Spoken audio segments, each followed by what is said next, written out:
নমস্কাৰ বন্ধুসকল, স্বাগতম জনাইছোঁ আপোনালোকৰ ইউটিউব চেনেললৈ।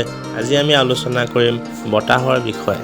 হয় বন্ধুসকল, আপোনালোকে জানেনে বতাহ কেনেকুৱা ধৰণৰ হয়, বতাহৰ প্ৰকাৰ কেইটা, ই কেনেকৈনো এঠাইৰ পৰা আন ঠাইলৈ গতি কৰে, ইয়াৰ বিষয়ে আমি চমুকৈ আলোচনা কৰিম। বন্ধুসকল, আমি জানো যে পানী যেনেকৈ ওখ ঠাইৰ পৰা তলৰ মানে দ ঠাইলৈ যেনেকৈ গতি কৰে বা বৈ যায়, ঠিক তেনেদৰে বতাহো উচ্চ চাপ অঞ্চলৰ পৰা নিম্ন চাপ অঞ্চললৈ গতি কৰে। এই বতাহেই কোনো ঠাইৰ বতৰ নিৰ্ণয় কৰাত গুৰুত্বপূৰ্ণ ভূমিকা লয়। ভূপৃষ্ঠৰ ওপৰত বিভিন্ন কাৰণত বলা বতাহক আমি 3টা ভাগত ভগাব পাৰোঁ। বন্ধুসকল, কথাটো মন কৰিব, ভূপৃষ্ঠৰ ওপৰত বিভিন্ন কাৰণত মানে আমাৰ ভূপৃষ্ঠত যিমানবিলাক ঘটনা ঘটি থাকে, প্ৰাকৃতিক হওক মানৱ সৃষ্ট হওক, সেই ঘটনাবিলাকৰ ওপৰত ভিত্তি কৰি আমি বতাহক 3টা ভাগত ভাগ কৰিব পাৰোঁ। সেই 3টাৰ ভিতৰত প্ৰথমটো হৈছে নিয়ত বতাহ, দ্বিতীয়টো হৈছে সাময়িক বতাহ আৰু তৃতীয়টো হৈছে স্থানীয় বতাহ। বন্ধুসকল, আহকচোন আমি জানো নিয়ত বতাহনো কাক বোলে আৰু ইয়াৰ ভিতৰৰ কেইটামান উদাহৰণো আমি জানিব পাৰিম।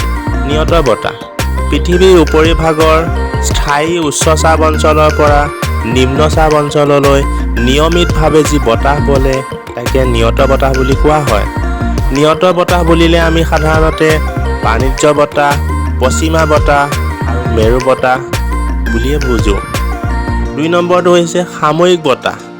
সাময়িক বতাহ শব্দটোৰ অৰ্থ বুজিব চেষ্টা কৰিব। সাময়িক বতাহ মানে কি? নিৰ্দিষ্ট সময় বা ঋতু অনুযায়ী যি বতাহ বলে তাকে সাময়িক বতাহ বুলি কোৱা হয়। বুজি পাইছেনে বন্ধুসকল? শব্দটোতে এনচাৰটো লুকাই আছে। সাময়িক বতাহ নিৰ্দিষ্ট ঋতু বা সময় অনুযায়ী যি বতাহ বলে, অৰ্থাৎ উচ্চ চাপ অঞ্চলৰ পৰা নিম্ন চাপ অঞ্চললৈ যি বতাহ বলে তাকে সাময়িক বতাহ বুলি কোৱা হয়। সাময়িক বতাহৰ 2টা উদাহৰণ হৈছে জল বতাহ, স্থল বতাহ, মৌচুমী বতাহ আদি। 3 নম্বৰ বতাহটোৰ নাম হৈছে স্থানীয় বতাহ। কোনো অঞ্চলৰ স্থানীয় কাৰণৰ বাবে কোনো সময়ত যি বতাহ বলে তাকে স্থানীয় বতাহ বুলি কোৱা হয়।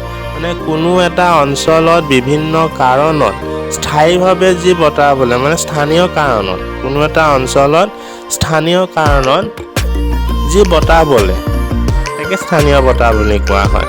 এতিয়া স্থানীয় বতাহৰ আমি উদাহৰণ দিব গ'লে উত্তৰ ভাৰতৰ ল তাত হুঁচৌকাৰ লু এবিধ স্থানীয় বতাহ। এই বতাহবোৰে বিভিন্ন ঠাইৰ বতৰ নিৰ্ধাৰণ কৰে।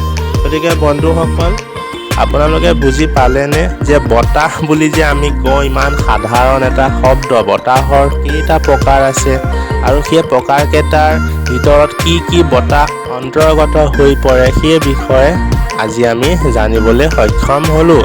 গতিকে বন্ধুসকল, আপোনালোকে যদি এনেকুৱা ধৰণৰ ইণ্টাৰেষ্টিং ভিডিঅ' আৰু নলেজেবল ভিডিঅ' চাবলৈ প্ৰয়াস কৰে বা চাব বিচাৰে, তেতিয়াহ'লে আপোনালোকে চেনেলটো ছাবস্ক্ৰাইব কৰিব পাৰে। ধন্যবাদ।